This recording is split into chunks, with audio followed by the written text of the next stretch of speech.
Buffeted by Satan's Temptations by Thomas Watson. Why does God allow his people to be buffeted by Satan's temptations? He does it for many wise and holy ends. God allows his children to be tempted to test their love. Our love to God is seen when we can look a temptation in the face and turn our back upon it.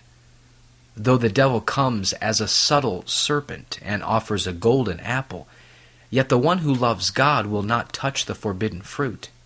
When the devil offered Christ all the kingdoms of the world and the glory of them, such was Christ's love to his Father, that he abhorred the temptation. True love will not be bribed. When the devil's darts are most fiery, a saint's love to God is most fervent. If you love me, you will keep my commandments. John 14, verse 15. God allows his children to be tempted to test their courage. Many have no heart to resist a temptation. No sooner does Satan come with his solicitations, but they yield.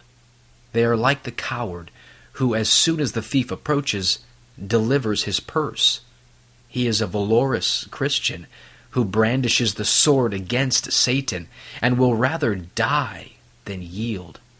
The heroic spirit of a saint is never more seen than in a battlefield, when he is fighting with the red dragon, and by the power of faith puts the devil to flight.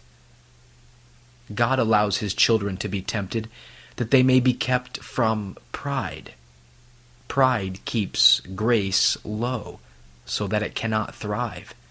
As the head swells, the other parts of the body waste away. Just so, as pride swells, grace wastes away. God hates pride, and, that he may keep his children humble, he sometimes allows them to fall into temptation. To keep me from getting puffed up, I was given a thorn in my flesh, a messenger from Satan to torment me and keep me from getting proud. The thorn in the flesh was to burst the bubble of pride.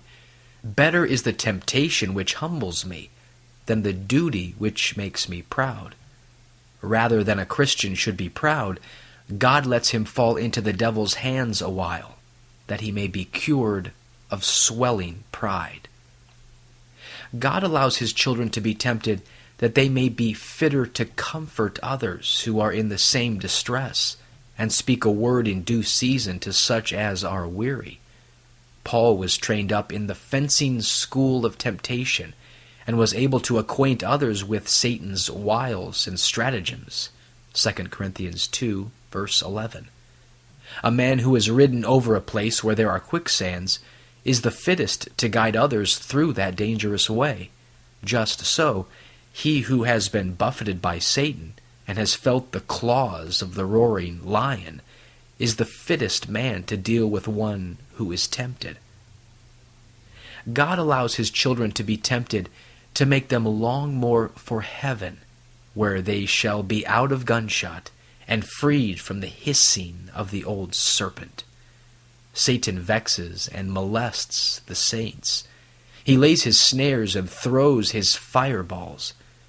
But this only makes the children of God long to be gone from hence, and pray that they had the wings of a dove to fly away and be at rest.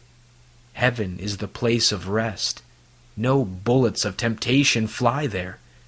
The eagle that soars aloft in the air and sits perching upon the tops of high trees is not troubled with the stinging of serpents below.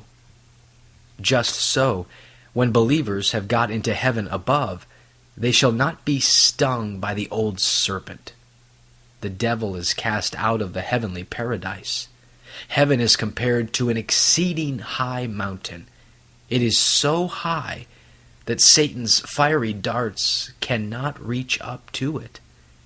Death calls the saints off the battlefield, where the bullets of temptation fly thick, so that they may receive a victorious crown.